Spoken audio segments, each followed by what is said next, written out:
कल लखनऊ में बसपा सुप्रीमो और यूपी की पूर्व मुख्यमंत्री मायावती ने प्रेस कॉन्फ्रेंस की और अगले दिन सपा मुखिया अखिलेश यादव मीडिया से मुखातिब हुए।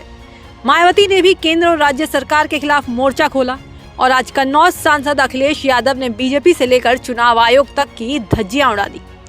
सपा अध्यक्ष ने सीधे चुनावी मशीनरी पर सर्जिकल स्ट्राइक की। आरोप छोटा मोटा नहीं बल्कि वोटरों की लिस्ट से छेड़छाड़ और प्रोफेशनल एजेंसियों के जरिए चुनाव प्रभावित करने का है।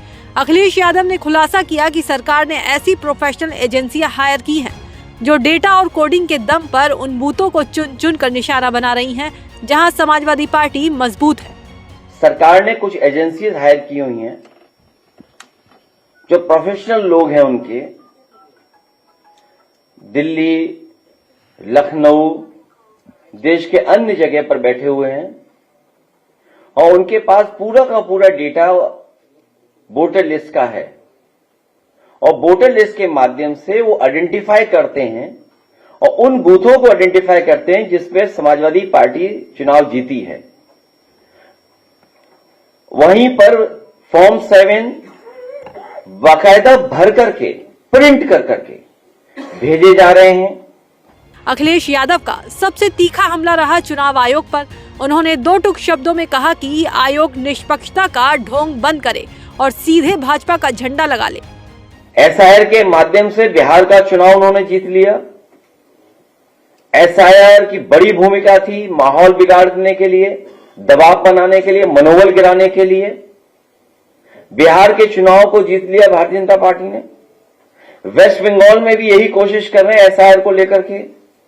वहां की सरकार लगातार और वहां की मुख्यमंत्री लगातार इस बात को कह रहे हैं कि चुनाव आयोग भारतीय जनता पार्टी का आयोग बन गया है और उन्हें मजबूरी में भारतीय जनता पार्टी के काली करतूतों के खिलाफ काला कोट पहनना पड़ा। और इधर जो देखने को मिला है, लगता तो यह कि भारतीय जनता पार्टी का झंडा आयोग को लगा लेना चाहिए। लेकिन आरोपों के वार यहीं खत्म नहीं होते। अखिलेश ने मीडिया के कैमरों के सामने खड़ा किया उस शख्स को जिसे वो भाजपा की काली करतूत बताकर सबसे बड़ा गवाह बता रहे हैं। नाम है नंदलाल। अखिलेश का दावा है कि भाजपा ने नंदलाल के फर्जी हस्ताक्षर बनवाए, जबकि हकीकत ये है कि नंदलाल दस्तखत करना जानते ही नहीं, वो अंगूठा लगाते हैं। जो नंदलाल हमारे साथ खड़े हैं, ये वही नंदलाल हैं जिनके भारतीय जनता पार्टी ने दस्तखत कराए थे। फॉर्म 7 में, फॉर्म 7 जो इनका भरवाया था नंदलाल का, फॉर्म 7, ये नंदलाल अंगूठा मारते हैं और भारतीय जनता पार्टी ने इनके दस्तखत किए हैं। अखिलेश ने नंदलाल को लोकतंत्र का प्रहरी बताते हुए 1 लाख रुपए के इनाम और उनके मंदिर निर्माण में सहयोग का ऐलान कर इस लड़ाई को भावनात्मक मोड़ भी दे दिया है।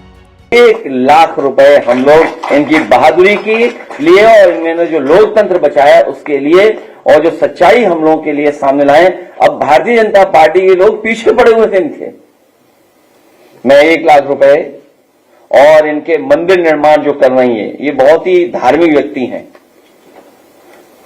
देवी के प्रति इन्हें प्रति बहुत लगाव है।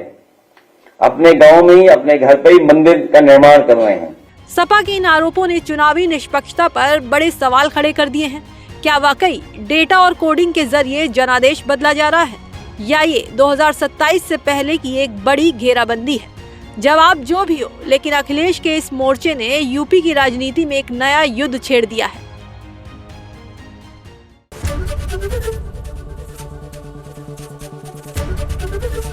एबीपी गंगा, खबर आपकी, जुबान आपकी।